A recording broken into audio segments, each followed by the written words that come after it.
Single leg lift. Single leg lift is in the family of movement patterns called hinge.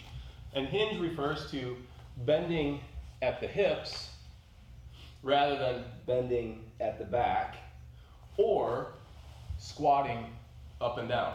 So this is a bend, but the bend happens at the most powerful joint of the body, right there at the hip. And the upper body maintains alignment, standing alignment, stacked neutral, does not change. All the way down and all the way up. Single leg means we do it on one leg. Usually when we first start doing this, one of the hard parts is the balance aspect, the standing on one leg and doing this.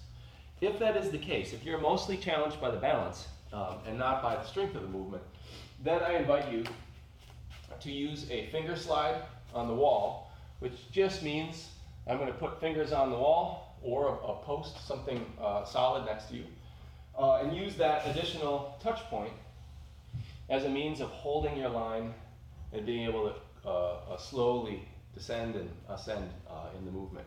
You can also, and I would call this a bit of an escalation, you can also slide your toes in the back. So do a toe slide. Now I'm just keeping a little bit of contact on the ground as I come up and down. Now, when we start putting weight in our hands, we do so by loading the same side, the root leg, and we brace, we squeeze our arm against our body and we brace our center, because now we're carrying weight and we need to use strength to connect all of these dots down to that leg. And if we're kind of loose and limp and not thinking about that, we're not going to do a good job of hinging. So, strong brace, strong arm brace. I'm trying to squeeze my fingers here against my ribs, holding that line. And then nice and slow, I'm going to lower myself down to the bottom and pull back up. Now, you don't have to touch the bell to the ground. Great if you can. If you have that full range of control to go all the way down and all the way up, great, please use that.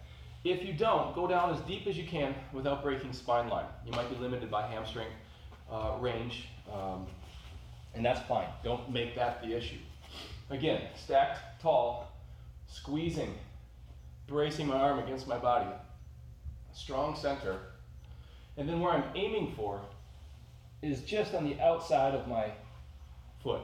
I'd like to keep a little bit of contact as I am able with my arm and my body, rather than let my arm kind of wing out. I'm not trying to balance myself by moving the weight around offline. I'm exaggerating a bit, but I do see that a lot. I'm also not trying to reach the weight out in front of me as a counterbalance. My rear leg, however, is a counterbalance.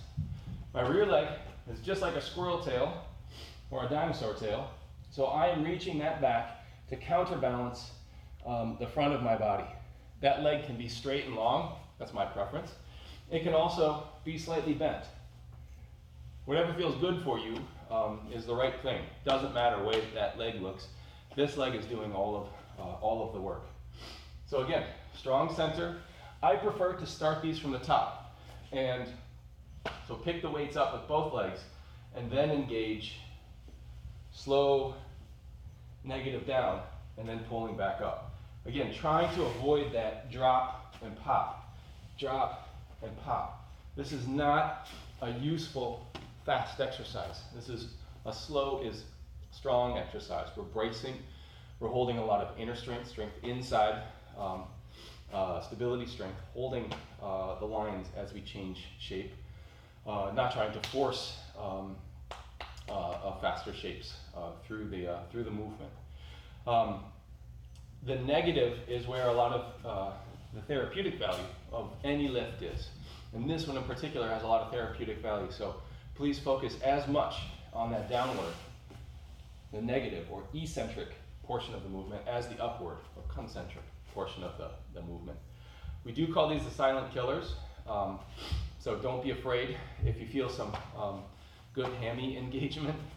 That's a very nice way of saying a lot of hammy soreness the first time you do these in a cycle. Some light swings, it can even be body weight swings, light hinges will help to flush that out. Don't dig a deep static stretch thinking that's going to make your hammies feel better. It's just going to dig further into the soreness. So do some light movement, get warmed up. You can stretch after that, but most important is a hair of the dog, a little bit of the movement that made you sore, and do it dynamically till you're warm. That's it. When you are ready, basically when you don't feel balanced anymore with one bell, we put 2 bells in hand, and that's up to you when that time comes. Some people prefer to do 2 bells. Just remember that you have double the weight, so calculate when you move up. 2 bells, same thing. I'm going to frame my foot with the bells all the way up and all the way down.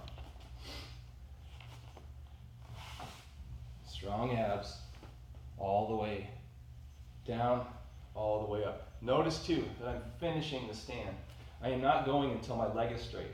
I'm going until my whole body is stacked on top of that foot, and then bringing it back down.